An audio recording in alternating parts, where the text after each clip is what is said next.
Hello दोस्तों, कैसे हो आप सब। टीचिंग विद बानी में मेरे सभी स्टूडेंट का स्वागत है। हमारे चैनल पर सभी शिक्षक भर्ती की क्लासेस फ्री ऑफ कॉस्ट चलती हैं। अगर आप चैनल पर नए हो तो चैनल को सब्सक्राइब कीजिए। दोस्तों, आपको पता है हमारे चैनल पे हिंदी सीटेट का जो हिंदी सब्जेक्ट था उसकी सीरीज स्टार्ट हो चुकी थी, जिसमें हम लोगों ने ऑलमोस्ट ज़्यादातर सिलेबस जितना था हम लोगों ने कवर कर लिया था। कुछ टॉपिक बचे थे वो आज की वीडियो में कवर कर लेंगे और हमारा हिंदी का जो पेडागॉजी था वो कंप्लीट हो जाएगा। मैं आपको टैग वर्ड सेंड कर दूंगी, वो आप अपने पढ़ लीजिए और आपका जो हिंदी पूरा है वो कंप्लीट हो जाएगा। बस अपनी तैयारी कीजिए और अच्छे नंबर गेन कीजिए। आइए जानते हैं बिना टाइम वेस्ट किए हुए कौन कौन से टॉपिक बचे थे। तो दोस्तों, सबसे पहला तो बचा था शिक्षण के त्रिआयामी। सीटेट का सबसे इम्पोर्टेंट और पूछे जाने वाला टॉपिक। सीटेट में पूछा जाता है शिक्षण का त्रिआयामी सूत्र दिया किसने था। तो आपको याद रखना, शिक्षण का त्रिआयामी सूत्र जॉन डीवी ने दिया था। इसमें क्या था त्रिआयामी क्यों बोला गया। इसमें अध्यापक, छात्र और विषय वस्तु तीनों से मिलकर ये सूत्र बनता है। स्कूल में किसकी ज़रूरत होती है? एक अध्यापक की ज़रूरत होती है, एक छात्र की ज़रूरत होती है, विषय वस्तु की ज़रूरत होती है। उसके बाद ही तो बनता है स्कूल। ऐसे तो बन नहीं जाता है। विद्यालय कैसे बन जाएगा बताइए आप।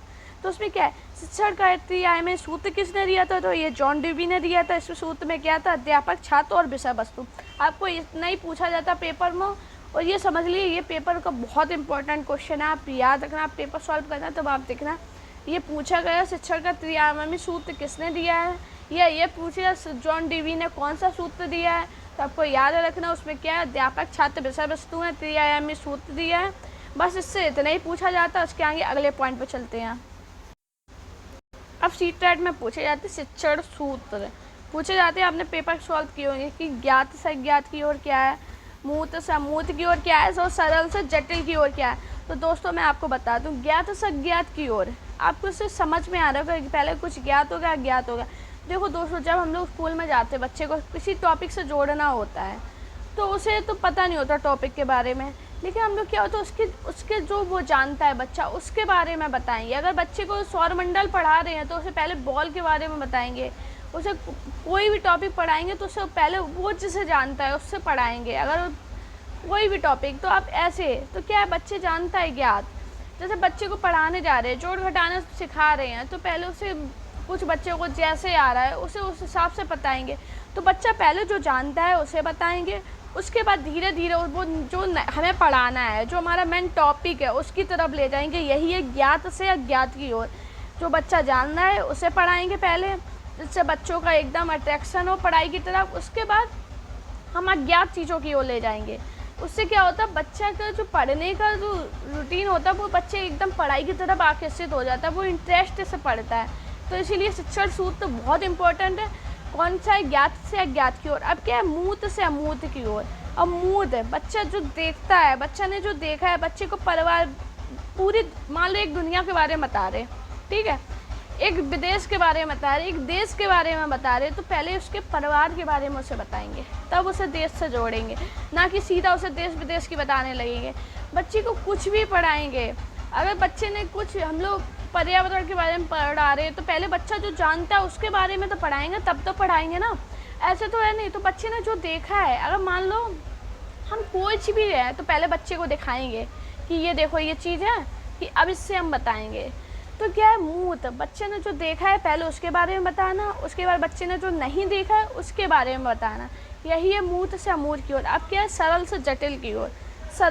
सरल क्या है, अब बच्चे को कुछ भी हम पढ़ा रहे हैं तो पहले सरल चीज़ों को बताएंगे, ना कि कठिन चीज़ों को। अगर बच्चे को कठिन चीज़ें स्टार्टिंग में ही बता दी तो बच्चा पढ़ाई की तरफ कैसे आएगा, कैसे होगा, उसका पढ़ाई में मन ही हट जाएगा कि ये तो कठिन है, मैं तो नहीं पढ़ूंगा।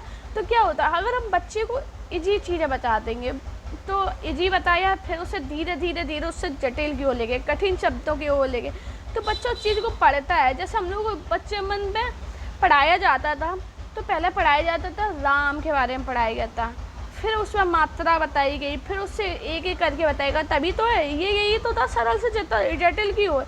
जो हम जानते पहले इजी बताएगा, फिर कठिन शब्दों की ओर ले गए, धीरे धीरे सीख गए। यही है सरल से जटिल की ओर। तो आई होप आप समझ गए हो कि शिक्षण सूत्र है क्या। अब क्या, शिक्षण सहायक सामग्री, ये सारे कोर्स जितने भी मैं आपको पढ़ा रही हूँ ये सब सीटेट में पूछे गए हैं। आप पेपर उठाना और मेरे नोट्स रखना, मेरी वीडियो चला लेना और देख रहा, अगर एक भी पॉइंट आपको अलग नहीं मिलेगा, जो कुछ भी पेपर में है वही पढ़ाया मैंने। अब क्या है, शिक्षण सहायक सामग्री क्या होती है? दृश्य सामग्री, श्रव्य सामग्री, दृश्य श्रव्य सामग्री और क्रिया सहायक सामग्री। दृश्य सामग्री क्या है? चार्ट। किसी बच्चे को अगर चार्ट की मदद से पढ़ाएंगे वो होगी दृश्य सामग्री। अब श्रव्य सामग्री में क्या आएगा? रेडियो। रेडियो में क्या होता है? रेडियो में हमें कुछ दिख नहीं रहा होता है, सिर्फ आवाज़ सुनाई देती है उसकी, तो क्या ये होगी श्रव्य सामग्री। और दृश्य में क्या था? चार्ट, उसमें दिख रहा है हमें कि क्या है, पूरा टॉपिक क्या है, तो वो होगी दृश्य सामग्री। अब दृश्य श्रव्य सामग्री में क्या आएगा? TV, television. इसमें क्या है? हमें दिखाई भी दे रहा और सुनाई भी दे रहा है, तो यही है दृश्य श्रव्य सामग्री। क्रिया सहायक सामग्री, इसमें क्या है? Field trip. क्रिया सहायक में समझिए आप, फील्ड ट्रिप है, ये क्रिया सहायक सामग्री में आएगी। तो आइए सबसे पहले जानते हैं दृश्य सामग्री होती क्या है, बिना टाइम वेस्ट किए हुए। तो दोस्तों, दृश्य सामग्री मैंने आपको क्या बताया? तो श्यामपट, पाठ्य पुस्तक, चार्ट, मानचित्र, ये क्या है? दृश्य सामग्री तो है, बोर्ड पे लिखा हो जाता है, दृश्य तो है। पाठ्य पुस्तक हमारी किताब है, किताबें बोल तो रही नहीं है, सिर्फ हम देख सक रहे हैं किताबों को, तो ये होगी सिर्फ दृश्य सामग्री, सॉरी माफ़ी चाहते हैं, दृश्य सामग्री। चार्ट, चार्ट सिर्फ हम देख रहे हैं चार्ट में है क्या, लेकिन मैं उसके अंदर बोल नहीं रहा चार्ट, तो होगी चार्ट, ये होगी दृश्य सामग्री। मानचित्र, मानचित्र हमें दिखाई दे रहा है, मानचित्र बोल नहीं रहा है कि मेरे अंदर ये है, नहीं, सिर्फ वो दिख रहा है, तो क्या है, ये दृश्य सामग्री के अंतर्गत आएगा। आइए इसके आगे चलते हैं।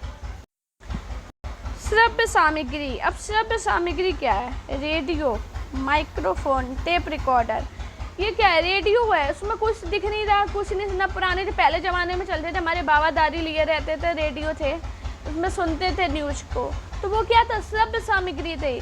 लेकिन आज के टाइम पे जो चलते टेलीविज़न, ये दृश्य श्रव्य सामग्री हो जाएगी। तो माइक्रोफोन, ये दृश्य सामग्री है। टेप रिकॉर्डर श्रव्य सामग्री है, माफ़ी चाहते हैं, श्रव्य सामग्री माइक्रोफोन भी होगा और श्रव्य सामग्री टेप रिकॉर्डर भी होगा। दृश्य श्रव्य सामग्री में क्या आएगा? फिल्म प्रोजेक्टर, जो प्रोजेक्टर होते हैं वो दृश्य श्रव्य सामग्री में आएंगे। चलचित्र, ये सब दृश्य श्रव्य सामग्री में आएंगे। आई होप आप ये सब जानते होंगे, लेकिन आप कन्फ्यूजन किस में आता है? क्रिया सहायक सामग्री, इसमें हम लोग कन्फ्यूजन में आ जाते हैं, होते क्या है। तो आइए जानते हैं।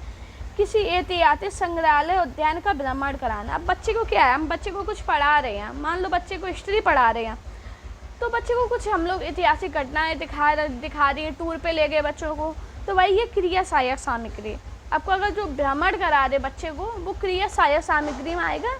आप इसको याद रखना, ये पेपर में पूछा जाता है और हम लोगों का गलत हो जाता है। देखो, दृश्य श्रव्य सामग्री, दृश्य सामग्री, श्रव्य सामग्री, ये सब हम लोग समझ जाते हैं, लेकिन कन्फ्यूजन किस में आता है? क्रिया सहायक सामग्री। तो आपको याद रखना, किसी ऐतिहासिक संग्रहालय उद्यान का भ्रमण कराना, ये क्रिया सहायक सामग्री है। आइए अगले पॉइंट पर चलते हैं। अब क्या है? मूल्यांकन और उपचारात्मक शिक्षण। ये होता क्या है? मूल्यांकन एक निरंतर चलने वाली प्रक्रिया है जिसमें छात्र के ज्ञान व सीखने की प्रक्रिया का आकलन करते हैं। मूल्यांकन क्या होता है? मूल्यांकन निरंतर चलने वाली प्रक्रिया है।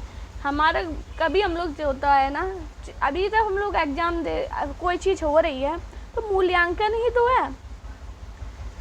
तो आपको याद रखना, मूल्यांकन ऐसी निरंतर चलने वाली प्रक्रिया है जिसमें शिक्षक छात्र के ज्ञान की सीखने की प्रक्रिया का आकलन करता है। इसी से आपको याद रखना। आइए चलते अगले पॉइंट पे। पेपर में ये बहुत आते हैं, मूल्यांकन, आकलन और मापन। तो अब सबसे पहले जानते हैं आकलन क्या है। देखो, मूल्यांकन तो हमने जान लिया, एक ऐसी निरंतर चलने वाली प्रक्रिया है जिससे शिक्षक छात्र के ज्ञान के सीखने की प्रक्रिया का आकलन करता है, ठीक है। लेकिन आकलन क्या है? जो शिक्षक ने छात्र को सिखाया है वह छात्र के द्वारा कितना सीखा गया, यही आकलन है। जैसे हम लोग स्कूल में टेस्ट होते थे कि ये चैप्टर कंप्लीट हो गया, अब ये टेस्ट होगा, ये आकलन था। छात्र की समस्या को दूर करना, जो हो जाता था टेस्ट हम लोगों का, तो हम लोगों को जो चीज़ें नहीं आती थी वो टीचर हमारा दूर करता था, यही आकलन है। छात्रों की योग्यता, रुचि, कुशलता को पहचान कर उनके अनुसार शिक्षण विधियों को तैयार करना। अब बच्चे को क्या है, अब जब हम बच्चे को पढ़ाते हैं तो हम लोगों के दिमाग में पहले से नहीं होता है कि हम लोगों को इस शिक्षण विधि से पढ़ाना, लेकिन बच्चे को जब देख रहे हैं बच्चा नहीं समझ रहा है किसी विधि से, तो हमें नई विधि पर अपनानी पड़ेगी, उससे बताएंगे। अगर बच्चा ज्ञात से अज्ञात को नहीं समझ रहा तो मूर्त से अमूर्त को अपनाएंगे, लेकिन बच्चे को समझाएंगे। यही है आकलन, कि बच्चे को हमने चैप्टर पढ़ाया, उसका हमने टेस्ट लिया, उसमें टेस्ट में उसके कितने नंबर आए हैं, उसके हिसाब से मैंने उसको बच्चों को समझाया। यही है आकलन। अब क्या है? मापन, मूल्यांकन और आकलन। आइए जानते हैं क्या है। सबसे पहले बिना टाइम वेस्ट किए आकलन है क्या। आकलन में यह देखते हैं कि बच्चा कैसे सीखता है। ये आकलन हो गया। हमने आकलन किया, बच्चा ये क्वेश्चन को ऐसे कर रहा है तो हम ये देख रहे हैं, ये बच्चे का आकलन है। देखिए मापन क्या है दोस्तों, ये मूल्यांकन नहीं होगा, गलती से हो गया। मूल्यांकन में यह देखते हैं बच्चे ने कितने पैसा सीखा। जो हमारा जो एग्ज़ाम होता है जो, वो हो गया मापन। और आकलन क्या है कि हमने बच्चे को देखा कि बच्चे ने कितना सीखा, ये आकलन हो गया। लेकिन मापन क्या होगा, बच्चे ने कितने प्रतिशत सीखा है, ये मापन हो गया। आपको उन चीज़ों में अंतर याद रखना, नहीं तो आप कन्फ्यूजन हो जाएगा। अब क्या है?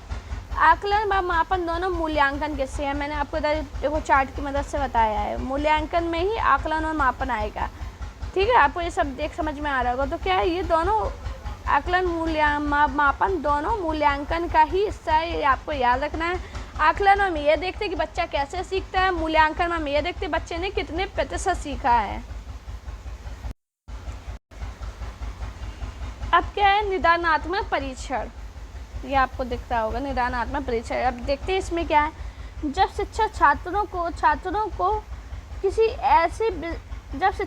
किसी विषय को कर करने को देते हैं और छात्र सफल व कठिनाई अनुभव करता है, तो छात्र की असफलता व कठिनाई के पीछे का कारण जानना ही निदान होता है। अब बच्चा कुछ काम को कर रहा है, ठीक है, हमने दे दिया ये प्रोजेक्ट हमें कर चाहिए, ये चार्ट चाहिए। अब हमने बच्चे को दे दिया, अब ज़रूरी है बच्चे को आता ही हो, बच्चा बना के दिखाई दे मुझे, नहीं, ज़रूरी नहीं है। तो क्या है, फिर बच्चा नहीं कर पा रहा तो उसके पीछे का कारण जाना कि बच्चा इस कार्य को क्यों नहीं कर पाया, उसे आता नहीं है, या उसकी और कोई समस्या है, या और कुछ है।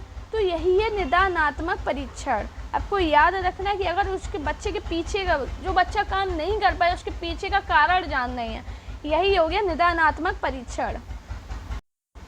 अब हम लोगों ने जान लिया बच्चे का निदान कि बच्चा इस वजह से नहीं कर पाया, तो अब क्या आएगा? उपचारात्मक। अब निदान के बाद उपचार आएगा।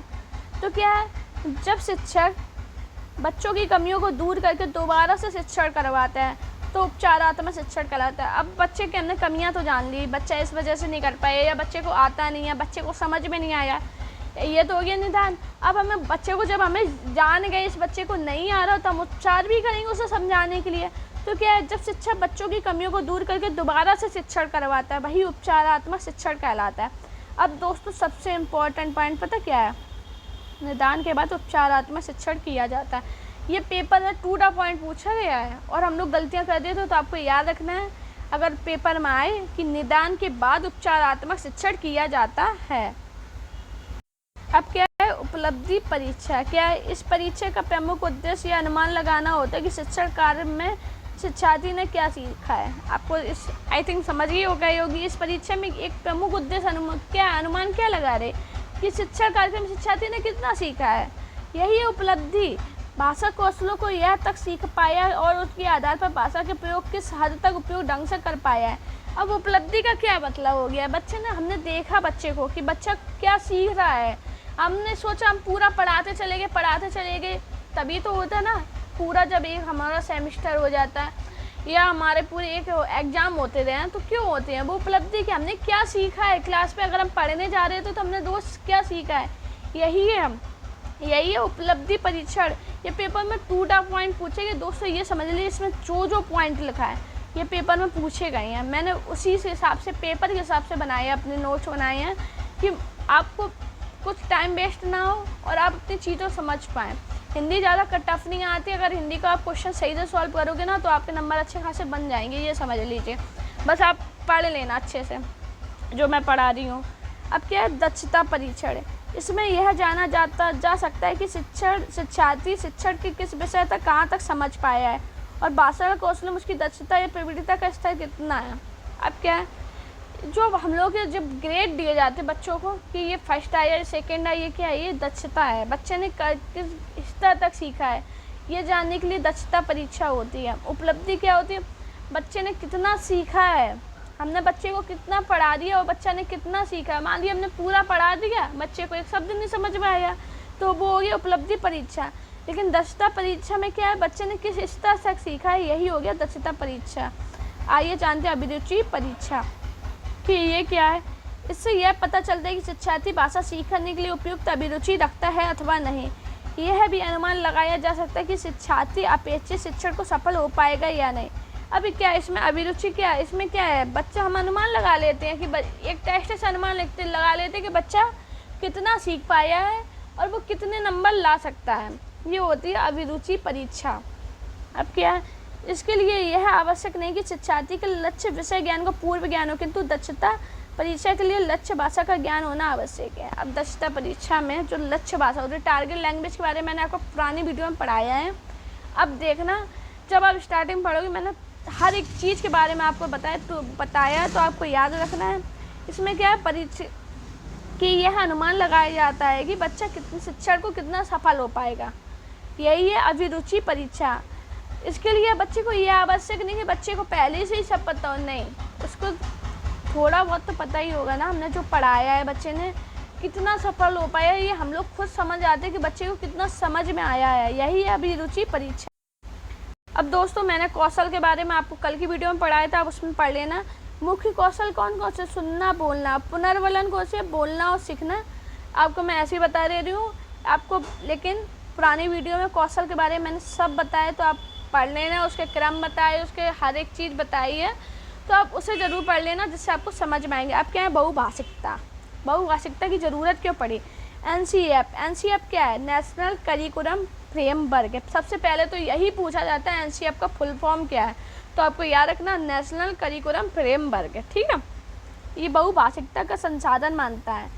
एनसीएफ है जो हमारी, वो बहुभाषिकता को ज़्यादा देती है। बहुभाषिकता क्यों देती है, क्योंकि बच्चा अलग अलग माहौल से आ रहा है ना, तो टीचर को एटलीस्ट बच्चे उसकी समझ तो पाएँ, इसलिए बहुभाषिकता दिया। बहुभाषिकता का मतलब है कि कक्षा में कई भाषा बोलने वाले बच्चे होना। अब एक स्कूल है, ठीक है, हमें कहीं स्कूल मिल गया या आपको कहीं स्कूल मिल गया, उधर पर बच्चा पता नहीं कौन सी लैंग्वेज बोल रहा है, इसलिए बहुभाषिकता को एनसीएफ ने बहुत ज़्यादा जोर दिया है। बहुभाषी कक्षा में बच्चे की मातृभाषा को संसाधन के रूप में प्रयोग किया जाता था। जो मातृभाषा को क्यों प्रयोग किया जाता है, मातृभाषा क्या होता है, माँ की भाषा। एक बच्चा जब अपने घर से स्कूल आया तो वो अपनी माँ की भाषा को ले गया, अपने घर की, अपने बाबा दादी चाचा चाची जो उनके पास रह रहे थे उनकी भाषा वो बच्चे के अंदर है।